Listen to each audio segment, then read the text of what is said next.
Assalamualaikum warahmatullahi wabarakatuh. Perkenalkan, nama saya Aini Ulfah, mahasiswa Pendidikan Biologi Fakultas Keguruan dan Ilmu Pendidikan Universitas 11 Maret, NIM K4316002. Pada kesempatan kali ini, saya akan membahas mengenai model pembelajaran Think a Lot Pair Problem Solving atau sering kita sebut dengan TAPPS pada materi klasifikasi animalia. Model pembelajaran TAPPS adalah model pembelajaran kooperatif yang terkolaborasi dengan pemecahan masalah. Think a lot artinya berpikir keras atau sungguh-sungguh, pair artinya berpasangan, dan problem solving artinya pemecahan masalah. TAPPS adalah model pembelajaran dengan cara memecahkan masalah secara berpasangan, di mana satu orang siswa berperan sebagai problem solver atau pemecah masalah, dan yang lain sebagai pendengar dari solver atau disebut dengan listener. Problem solver berpikir keras memecahkan masalah, menceritakan proses pemecahan masalah. Listener atau pendengar meminta solver mengklarifikasi pemecahan masalah yang dijelaskan tersebut, di mana listener tidak membantu. Berikut akan disajikan langkah-langkah model pembelajaran TAPPS.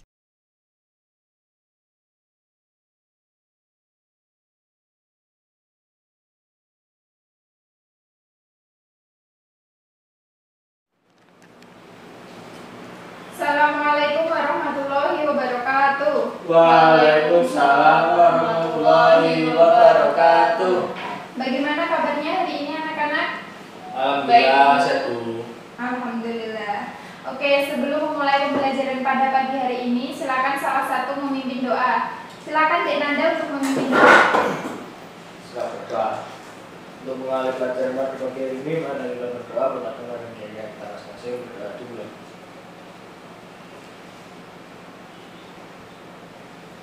Selesai.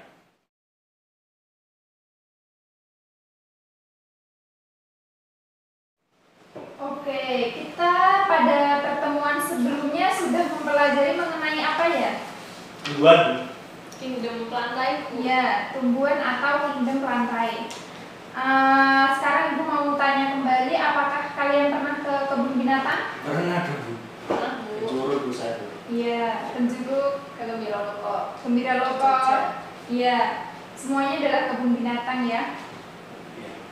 Nah, sekarang coba sebutkan binatang apa saja yang kalian temui di sana. Singa. Singa, Macan. Ular. macan ular, gajah, jerapah, rusa.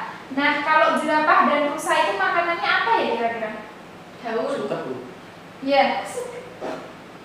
Oh iya, jerapah. Jerapah daun, rusa makan sama Daun. Nah, iya. Tumbuh-tumbuhan Tumbuhan kan intinya. Ya. Nah, berarti dapat kita simpulkan bahwa salah satu manfaat tumbuhan dalam kehidupan adalah sebagai sumber energi makhluk hidup yang lainnya. Ya. Betul. Nah, tadi kan binatangnya ada macam-macam, ada singa, macan, buaya, jerapah, rusa. Itu kira-kira kandangnya beda atau sama? Beda, Bu. Beda dong, Bu. Foto enggak pakai. Iya, kalau sama nanti bahaya ya, bisa Ya. saling makan dan memakan. Ya, betul. Nah, selain itu kira-kira ada tujuan yang lainnya nggak? Mengapa mereka ditempatkan di kandang yang beda-beda?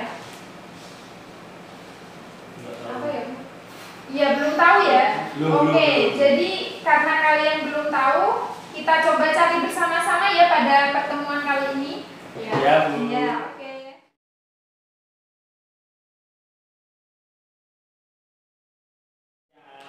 Nah, sebelum memulai pembelajaran, Ibu akan menampilkan video. Nanti kalian perhatikan dengan baik-baik ya. Iya, Bu. Iya, Bu. Apa, Bu?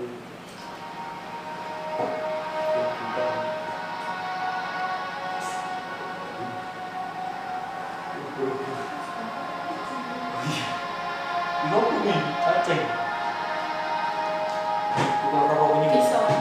Kamu pura-pura bunyi. Pura-pura. Oh, bedanya bagus.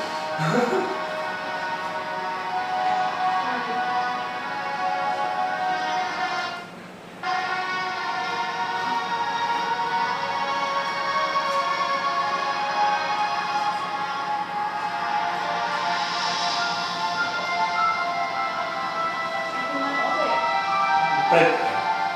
Untuk elo ada nang. Biasa ini dewe. Kayak ibunya yang galau.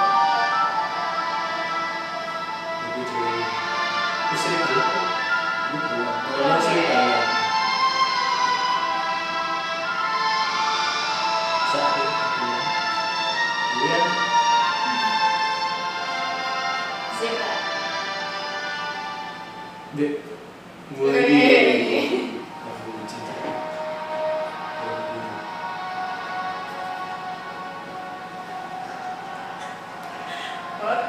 Aduh. Iya apa tuh? Hebat. Ya berarti satunya apa? Nah, bisa kita lihat ya bahwa di sini itu bumi itu terdiri dari macam-macam kehidupan. Salah satunya organisme yang beraneka ragam. Maka dari itu, di sini kita akan mempelajari mengenai klasifikasi makhluk hidup.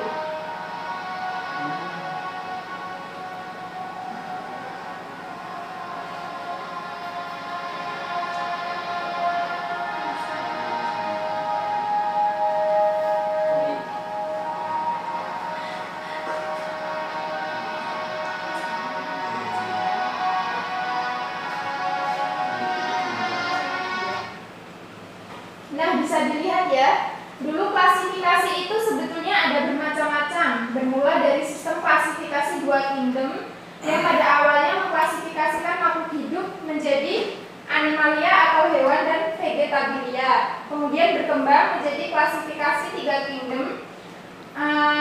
Jadi di sini tertambah satu kingdom yaitu protista, kemudian animalia dan plantae tetap dalam satu kingdom. Kemudian berkembang kembali menjadi klasifikasi 4 kingdom, dan yang terakhir ada klasifikasi 5 kingdom. Disimak ya, ada Monera, Protista, Animalia, Fungi, dan Plantae.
Oke, sekian ya videonya.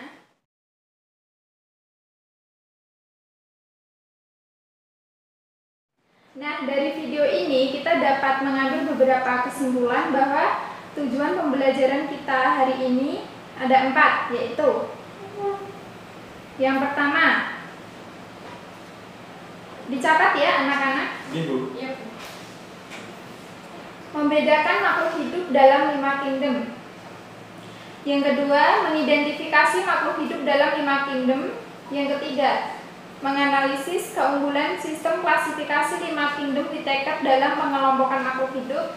Dan yang terakhir, menyajikan tabel hasil perbandingan makhluk hidup 5 kingdom. Whittaker itu apa?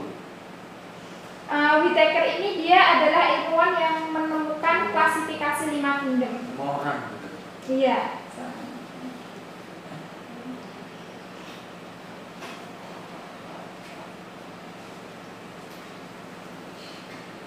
Sudah selesai ya? Itu belum benar. Kurang lengkap. Sudah belum?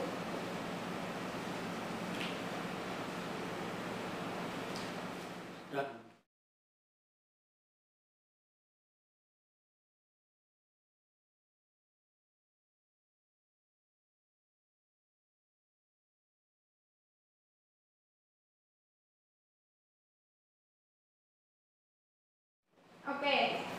Nah, dari video tadi kan kita mempelajari mengenai klasifikasi 5 kingdom, di mana anggotanya ada 5 kingdom.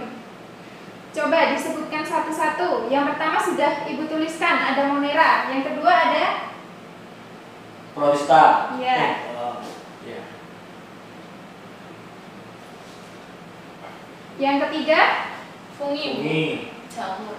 oke. Oh iya. Yang keempat, Pantai. Iya. Dua. dan yang terakhir, Animalia. oke.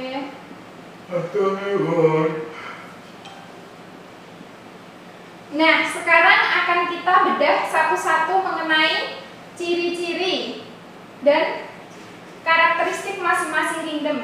Di sini Ibu akan menampilkan sebuah permasalahan, nanti kita pecahkan bersama-sama ya. Ya. Ibu beri contoh terlebih dahulu.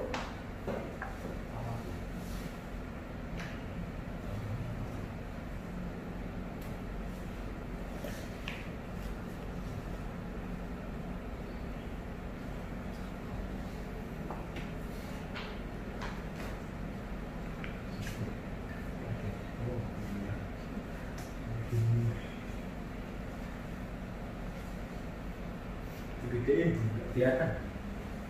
Sudah kelihatan ya? Kurang besar? Kurang. Jelas. Ada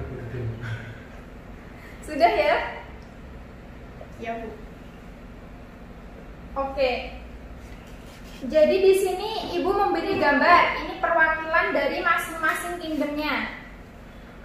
Ibu beri contoh ya, kita jawab bersama-sama. Jadi di sini soal nomor 1, 2, 3, 4, dan 5. Untuk soal nomor 1, ini organismenya namanya apa kira-kira?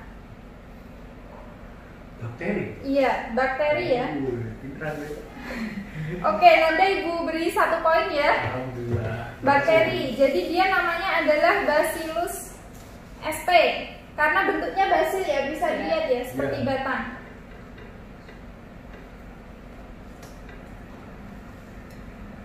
Nah, dia termasuk ke dalam kingdom apa? Monera, Bu. Iya. Pinter. Astrid juga dapat 1 poin. Nah, sistem membrannya dia apa? Monera, ciri khususnya. Membran intinya dia sudah punya belum? Belum tahu. Belum tahu. Belum tahu ya?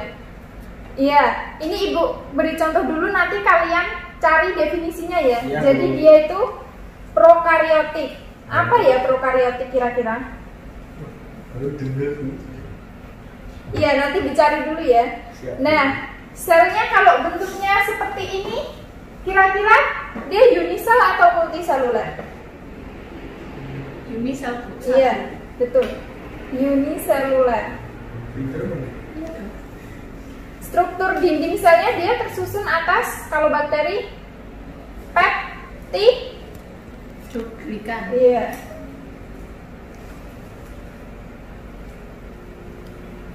Cara mendapatkan karbon. Jadi cara mendapatkan karbon itu kan ada bermacam-macam, autotrof dan heterotrof. Ya. Jika autotrof dia mampu memproduksi makanannya sendiri. Jika heterotrof dia tidak mampu memproduksi makanannya sendiri. Artinya memperoleh energi dari makhluk hidup lain. Ya. Misalkan kita memperoleh energi dari tumbuh-tumbuhan. Makan. Begitu ya, makan, iya. Jadi kalau Bacillus itu kira-kira autotrof apa heterotrof?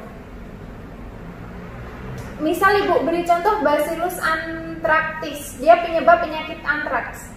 Berarti kan dia sifatnya sebagai inang pada sapi, sehingga dia memperoleh energi dari sapi. Berarti dia termasuk, Heterotrof. iya, Oh, Betul. Di sapi ya. iya. Reproduksinya kalau bakteri secara apa? Kawin. Kawin bisa, artinya seksual, Iya. dan aseksual bisa tidak dengan membelah dengan Bisa. iya. Bisa. Seksual dan aseksual.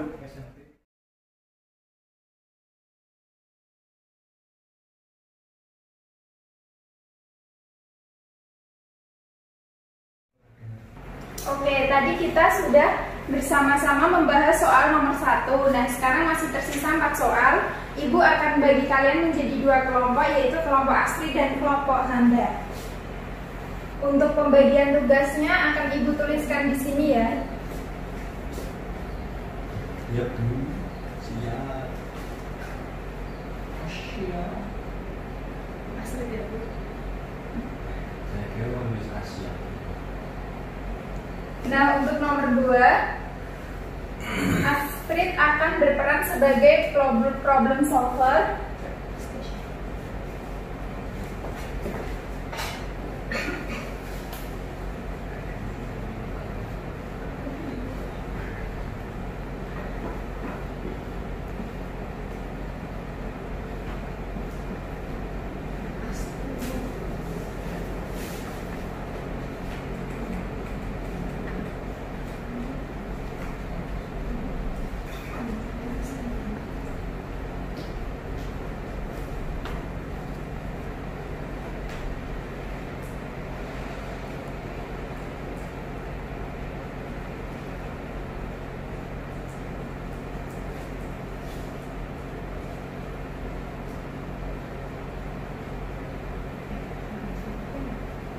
Yang membaca.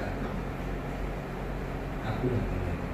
Nah, diperhatikan. Jadi nanti Ibu beri contoh, misal nomor 2, Astrid berperan sebagai problem solver. Jadi kamu nanti memecahkan masalah atau soal nomor 2. Nah, dan ketika presentasi nanti kalian maju bersama. Kemudian Nanda akan berperan sebagai listener. Nah, ketika kamu berperan sebagai listener atau pendengar, ketika Astrid nanti dia mengutarakan pendapatnya, maka kamu mendengarkan terlebih dahulu. Kemudian apabila ada feedback, kamu nanti harus memberikan tanggapan kamu. Seperti itu, bisa dipahami ya? Bisa. Iya Bu.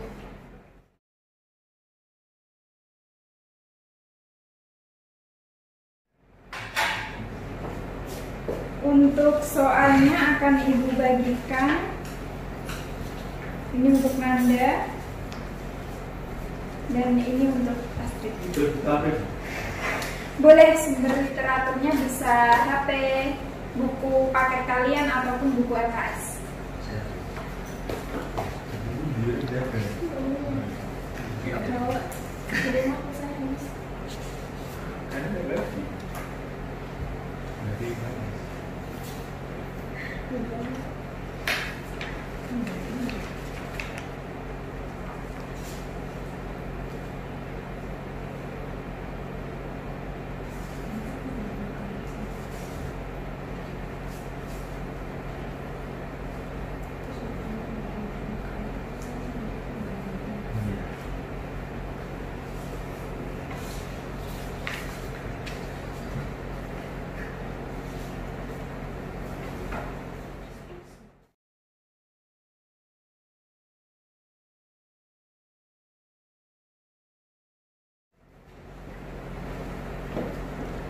Apakah ada kesulitan? Baru nyari. Baru.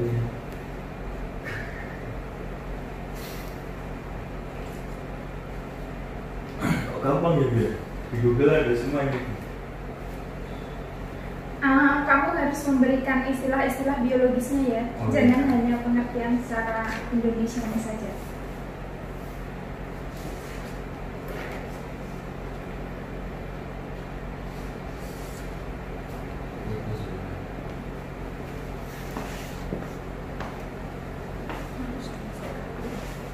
Bagus, mesti. Aku ini.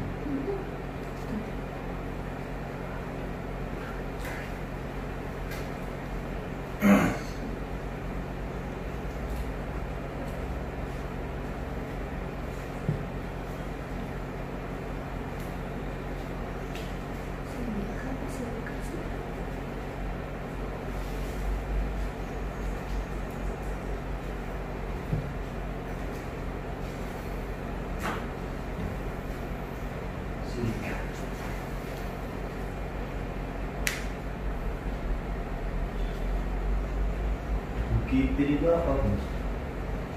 Kitin itu penyusun struktur dinding sel dari fungi.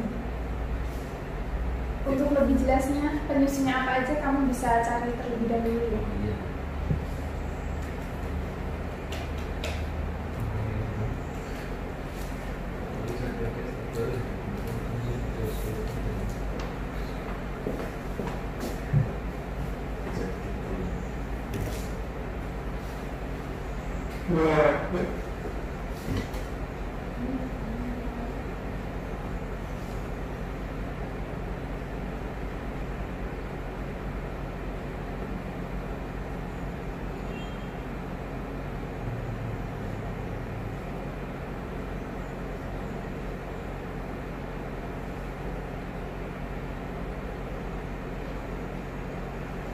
Coba diperhatikan, selain soal mengidentifikasi 5 kingdom, di situ juga ada untuk mengidentifikasi keunggulan sistem klasifikasi 5 kingdom Whittaker.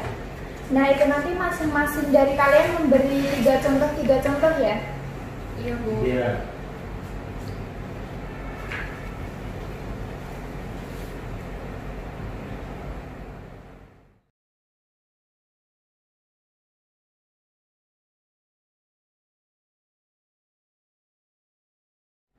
Oke, sudah selesai? Sudah, Bu. Sudah Bu, sudah ya. Ya. Bisa dimulai dulu dari Astrid, silakan mengerjakan soal kamu, dilengkapi di laptop ya. Iya Bu. Kemudian nanti baru presentasi. Ini nulis dulu semua apa presentasi semua? Nulis terus presentasi. Iya, nulis dulu kemudian nanti baru presentasi. Nanti viral ya. Iya. Soalnya kalian nanti diskusinya biar terlihat di depan. Iya, siap. Sudah Bu. Sudah? Silakan Anda. Gue gak jadi presentasi Bu, Astrid. Presentasinya nanti. Oh, Terus nanti. nanti saja.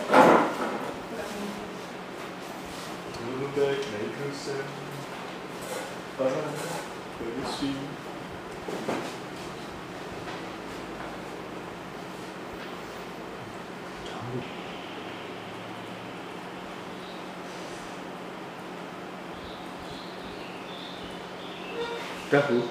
Sudah. Sekarang Astrid silakan maju untuk mengutarakan alasan mengapa jawaban tersebut. Nanda juga ya sebagai listener. Saya juga maju. Iya. Maju gimana, Bu? Jadi maju presentasi di sini kedua.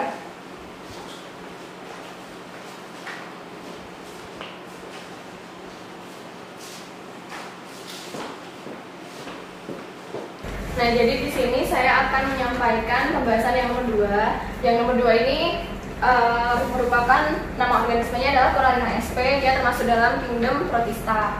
Nah, di mana sistem membrannya itu eukariotik dan sifatnya multiseluler. Adapun struktur dinding selnya itu terdiri dari silikat, kemudian cara mendapatkan karbonnya adalah autotrof atau fotoautotrof. Nah, reproduksinya bisa secara seksual maupun aseksual. Berhenti dulu. Dari Nanda ada tanggapan tidak sebagai listener? Saya mau nanya Bu, ya maksudnya saya kan belum tahu benarnya seperti apa, tapi saya tadi udah searching gitu. Tapi saya mau tanya pengertian protista itu apa? Astrid sudah dicari? Coba dijelaskan kepada Nanda. Ya Bu, jadi di sini kingdom Protista itu bukan merupakan hewan, tumbuhan ataupun fungi atau jamur. Jadi mereka ini mirip-mirip gitu Bu. Jadi organisme yang mirip tumbuhan, hewan, fungi yang bersifatnya eukariotik, multiseluler, silikat, dan cara mendapatkan karbonnya autotrof dan reproduksinya secara seksual maupun aseksual, seperti itu. Gimana Nanda, sudah paham belum? Sama yang ini Bu, kan tadi saya searchingnya kayak sepaket gitu ya Bu, ada tabelnya itu. Tadi tabelnya itu yang apa, kayak protozoa itu kan kayaknya juga masuk protista ya Bu? Iya, Itu tulisannya bukan multiseluler Bu, tapi uniseluler. Iya, betul. Jadi memang Ibu luruskan ya, di protista ini ada 3 kelompok, yaitu protista mirip hewan atau protozoa, dia sifatnya unisel. Kemudian untuk protista mirip hewan itu dia sifatnya multiseluler, dan untuk protista mirip jamur dia juga multiseluler, seperti itu. Jadi dalam satu kingdom mereka itu bermacam-macam, bisa bersifat multisel maupun unisel, tergantung kelompoknya termasuk apa, mirip apa, seperti itu.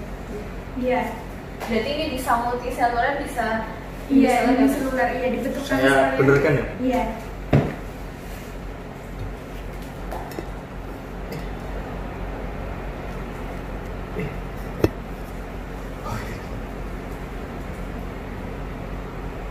Sama kan yang protista itu kan ada protista mirip jamur ya. Bukannya yang jamur itu dia heterotrof, dia nggak bisa produksi energi sendiri. Kalau protista yang mirip jamur itu dia sama, sifatnya juga heterotrof. Iya, di situ yang autotrof itu ada di protista mirip tumbuhan. Iya, contohnya alga hijau itu bisa memproduksi makanannya sendiri karena dia memiliki klorofil. Sekarang nomor 3, gantian Anda, silakan presentasikan terlebih dahulu. Ya, untuk yang kingdom selanjutnya itu nama kingdomnya itu bumi atau biasa kita nyebutnya itu jamur. Iya. Terus sistem membrannya itu dia eukariotik, jadi dia memiliki yang namanya membran inti sel. Iya, betul sekali.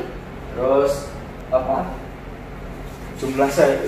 Oh iya, jumlah sel atau susunan selnya itu dia termasuk multiseluler karena dia maksudnya dia bukan organisme satu gitu. Jadi dia tersusun atas banyak seluler. Terus struktur dinding selnya dia tersusun atas zat kitin. Terus cara mendapatkan karbonnya itu heterotrof seperti yang sudah disampaikan di protista mirip jamur tadi, dan reproduksinya itu biasanya jamur itu menggunakan spora.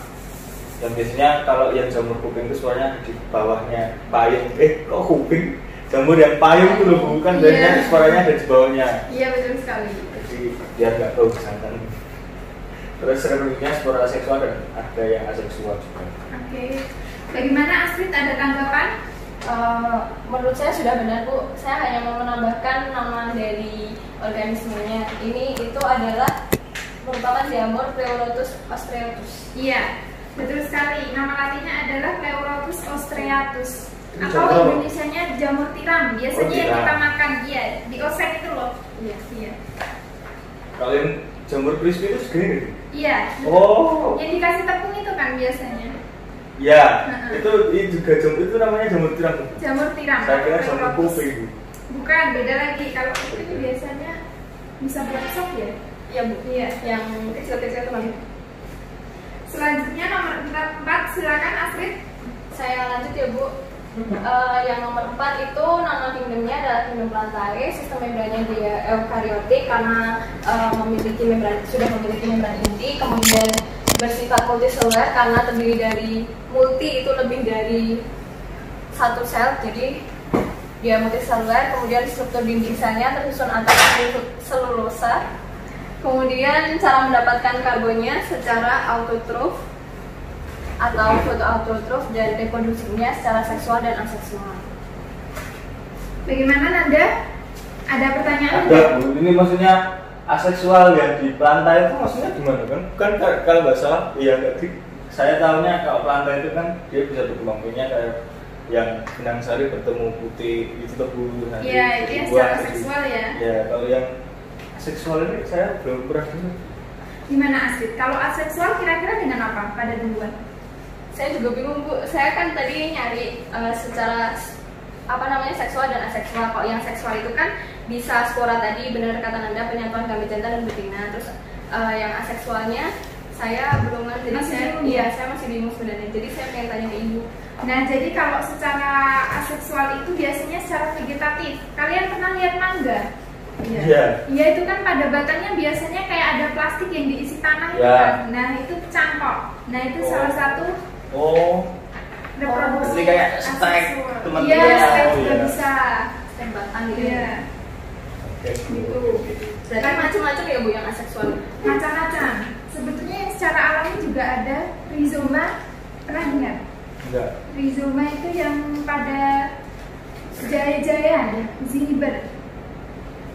Batangnya biasanya kalau setahun merambat di tanah nanti bisa tumbuh menjadi organisme yang baru kan? Iya. Lanjut, Ada lagi? nomor 5. Nah, saya ini Iya, belum ada nama organismenya. Oh iya. Kita suruh kasih contoh. Nama organismenya apa itu? Buah apa? Mangga. Masa mangga warnanya merah? Oh, Ini buah apel Bu. Iya, ditambah ya. Ini bukan tomat Bu. Bukan, kalau tomat masa seperti ini. Beda ini. Ini apel ini. Oh itu apel tuh. Iya. Kayak tomat ya? Iya kayak tomat Bu. Saya kira tomat. Kalau tomat kan daunnya tidak seperti ini, Pak. Jadi saya tulis ya Bu ya. Apel Iya, gitu ya. apel. Bu?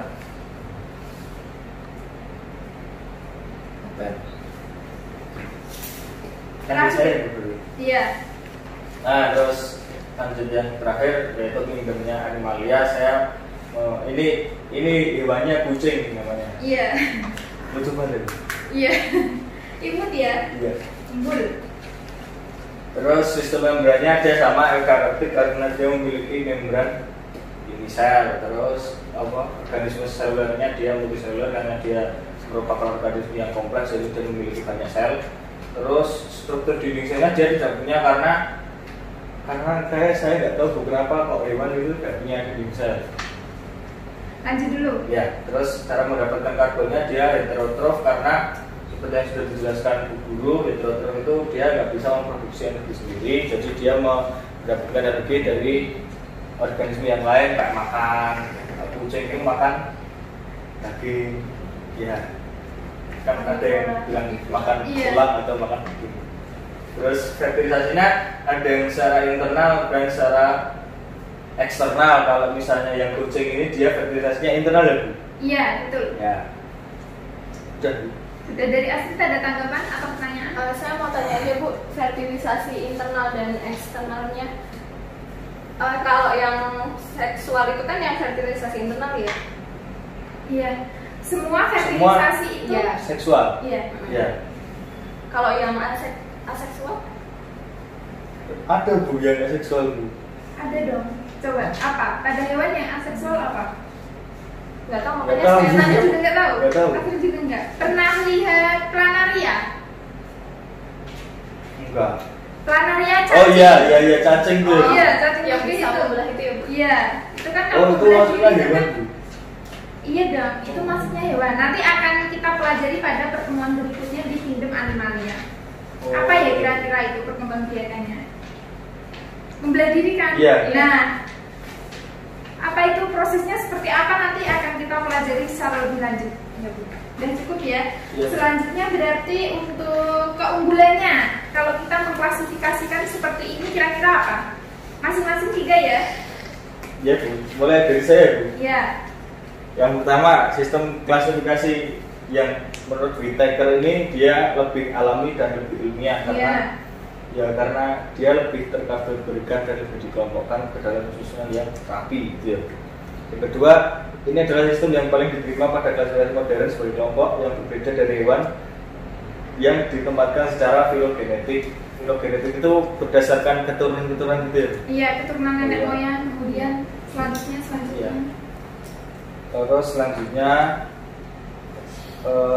Kingdom Plantae dan Animalia memiliki kekerabatan gaya hidup dalam klasifikasi 5 kingdom karena mereka adalah kelompok yang lebih homogen daripada klasifikasi 2 kingdom. Yang 2 kingdom itu yang kemarin yang apa? Yang Animalia sama Plantae. Iya, Vegetabilia. Vegetabilia. Iya. Dan saya ada 3 Bu. Sudah 3, Astrid? Iya, saya menambahkan untuk keunggulan dari sistem klasifikasi 5 kingdom. Yang pertama yaitu sistem klasifikasi jelas menunjukkan organisasi seluler serta karakter yang muncul sangat awal dalam evolusi kehidupan. Kemudian untuk kingdom Plantae dan Animalia memiliki kekerabatan gaya hidup. Dalam klasifikasi 5 kingdom mereka adalah kelompok yang lebih homogen daripada klasifikasi 2 kingdom. Kemudian yang ketiga, organisme uniseluler ditempatkan pada kingdom Protista telah memecahkan banyak masalah yang berkaitan dengan posisi organisme seperti Euglena. Oke. Jadi intinya pada klasifikasi ini itu klasifikasinya lebih banyak ya, sehingga lebih terstruktur. Karena dari masing-masing kingdom itu memiliki ciri khusus masing-masing. Iya, betul Bu. Ya, seperti itu. Setuju. Untuk presentasinya Ibu rasa sudah cukup. Terima kasih, nilainya bagus semua. Alhamdulillah. Terima kasih ya Bu. Iya, boleh duduk. Boleh pulang Bu. Belum, sebentar. Iya. Kamu jaga. Sebentar lagi.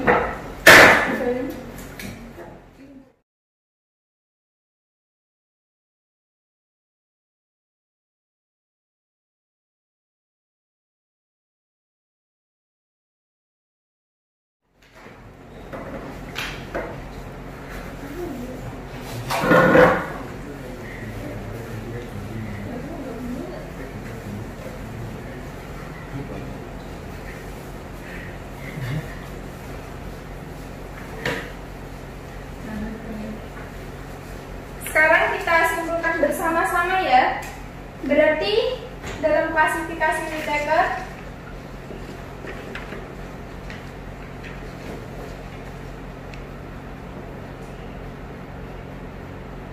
Ada berapa kingdom? 5. 5 kingdom ya? Ya.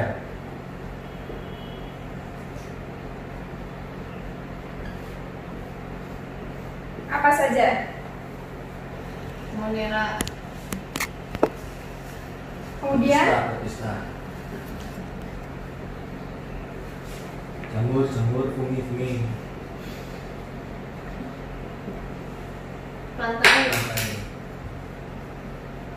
Animalia.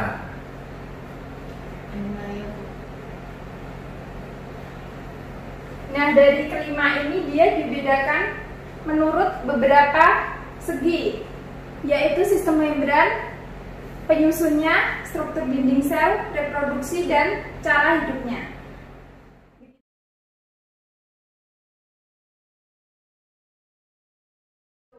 Nah, kemudian untuk pelajaran hari ini, Ibu rasa sudah cukup.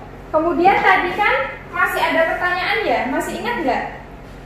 Nanda tadi tanya kan, kenapa hewan tidak punya dinding sel? Nah, PR-nya untuk minggu depan itu ya, tugas.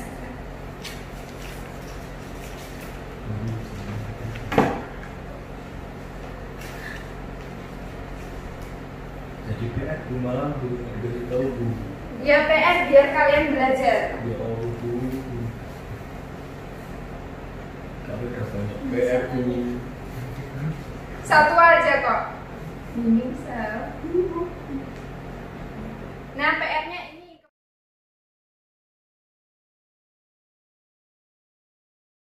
Kemudian pada pertemuan selanjutnya kita akan belajar mengenai kingdom animalia. Ibu minta nanti kalian membaca ya. Iya. Untuk buku paketnya halaman 124 sampai 130. Siap. Ibu rasa sekian untuk pelajaran hari ini. Sudah paham kan? Sudah. Iya. Alhamdulillah. Wassalamualaikum warahmatullahi wabarakatuh. Waalaikumsalam warahmatullahi wabarakatuh. Terima kasih Bu.